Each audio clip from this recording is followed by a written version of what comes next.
You are never too old to set another goal or to dream a new dream. Les Brown. In a 2022 AARP study, researcher Kakula defined lifelong learning as the voluntary pursuit of knowledge, skills, and personal development throughout one's life. It is ongoing, self-motivated, and not confined to a classroom. In this presentation, we will identify lifelong learners, briefly explore research regarding this demographic, discuss e-learning design strategies that cater to their needs, and conclude with practical examples of design for lifelong learners. Who are lifelong learners? They are typically identified as adult learners that are at least 45 years old. In 2022, Ma and colleagues emphasized that lifelong learners are a heterogeneous group, differing in gender, age, physical vitality, and cognitive functionality.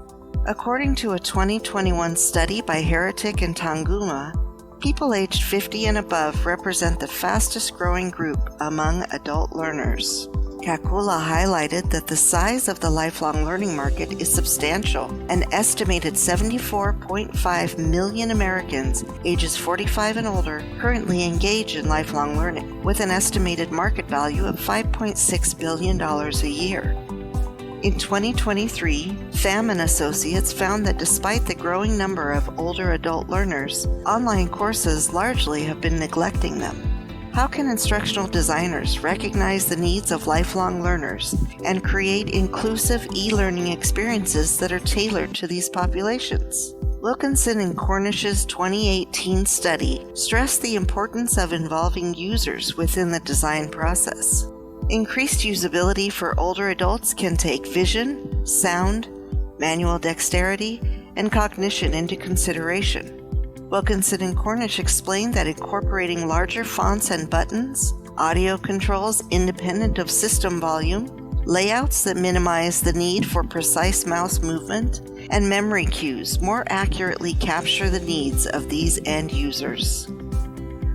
Wilkinson and Cornish further determined that inclusivity and accessibility should drive future design. They discuss that inclusive design can lead to the implementation of technology that is more user-friendly, understandable, and intuitive to a larger market.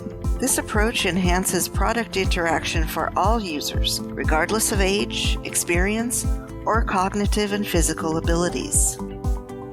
Keep in mind, as Castro and colleagues reminded us in 2018, as instructional designers, we may come across a population of lifelong learners that is so diverse in skills and interests that it needs to be segmented into different user groups. Inclusive design usually seeks to simplify design for all.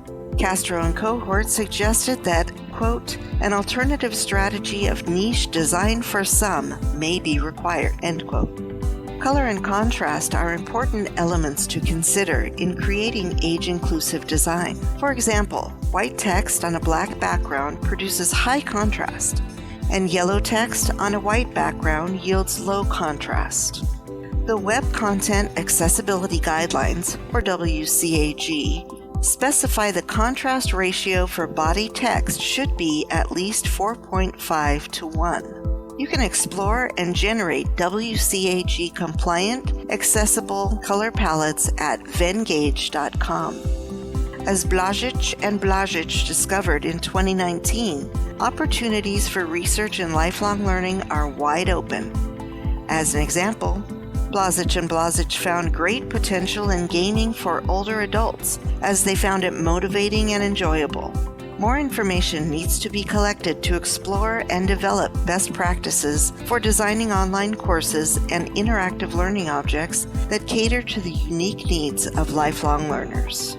Best practices thus far are to include the users throughout the design process, consult the WCAG 2.1, and create with older adults in mind, as accessible design enhances product interaction for all.